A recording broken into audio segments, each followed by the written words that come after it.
Olá! Nós vamos começar uma série de vídeos contando a história de Campo Grande e da UESO, que esse ano completa 15 anos. Vem com a gente, vem conhecer um pouquinho da sua história também. Os primeiros moradores de Campo Grande foram os índios Tupinambás, que era uma tribo que habitava o litoral aqui de Cabo Frio até Ubatuba, em São Paulo. E eles foram muito estudados pelo Jean Deléry, um francês que esteve no Rio de Janeiro, no que seria o Rio de Janeiro, de 1555 a 1560. Ele esteve na expedição de Villegagnon, que fundou a França Antártica, que foi um projeto de colonização do Rio de Janeiro. E aqui ele estudou muitas tribos, conviveu com eles, aprendeu o idioma e descreveu várias aldeias que existiam aqui, inclusive uma aldeia aqui na região de Campo Grande. Já se falou muito dos índios Pinçiguabas, que seriam sido os primeiros habitantes da região, mas eu confesso que eu nunca consegui achar nada sobre os índios Pinçiguabas. O que eu sei mesmo é que a tribo que dominava aqui toda a região, não só aqui, mas boa parte do Rio de Janeiro, eram os Tupinambás, que também eram chamados de tamoios, que tamoio significava o que chegou antes, né, os antepassados, os avós. Derrotados os franceses pelos portugueses, os portugueses fundam a cidade do Rio de Janeiro em 1º de março de 1565, por Estácio de Sá, e logo em seguida começa a divisão da cidade, né? Na verdade, assim, a batalha ainda durou mais 2 anos, e logo depois começa a divisão da cidade em 6 marias, que eram porções de terras que eram doadas por quem lutou pela conquista da cidade, e essas terras precisavam ser ocupadas. E aqui na região de Campo Grande, algumas 6 marias já foram doadas nesse período.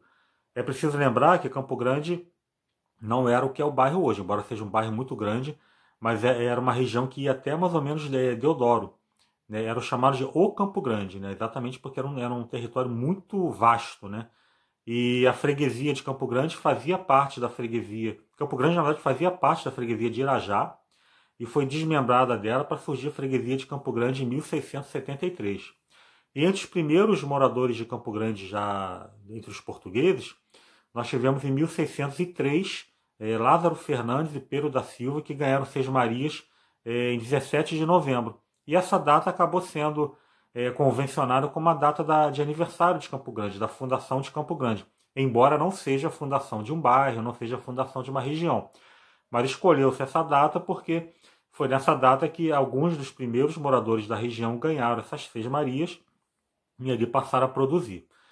Campo Grande se desenvolveu, foi fundada a paróquia Nossa Senhora do Desterro, a linha de trem, a estação de trem, em 2 de dezembro de 1878, serviu para impulsionar o desenvolvimento do bairro, e aqui se tornou uma chamada freguesia rural, como várias outras do Rio de Janeiro, como Jacarepaguá, Santa Cruz.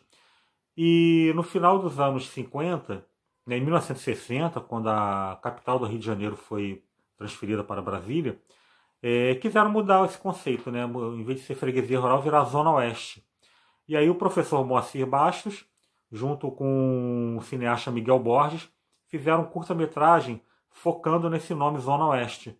E passaram nos muitos cinemas que tinha na região. Então, a partir daí, o nome passou a ser Zona Oeste. Zona Oeste primeiro do estado da Guanabara, e a partir meados da década de 70, com a fusão, passou a ser Zona Oeste da cidade do Rio de Janeiro, que também é a mesma região de Barra da Tijuca, Jacarepaguá. Existe uma certa confusão geográfica no Rio, porque se pensarmos geograficamente, a Zona Sul, na verdade, seria a Zona Leste, a Barra e Jacarepaguá seria a Zona Sul, e aqui Campo Grande, Santa Cruz, Guaratiba seria de fato a Zona Oeste. E a Zona Norte está no local certo. Mas como se convencionou que a Zona Sul, o que seria a Zona Leste virou Zona Sul, Barra da Tijuca, Jacarepaguá, Campo Grande, tudo isso é a Zona Oeste. Mas esse conceito de Zona Oeste começa em 1960 com a exibição desse curta-metragem do Miguel Borges, que foi impulsionado pelo professor Moacir Bastos.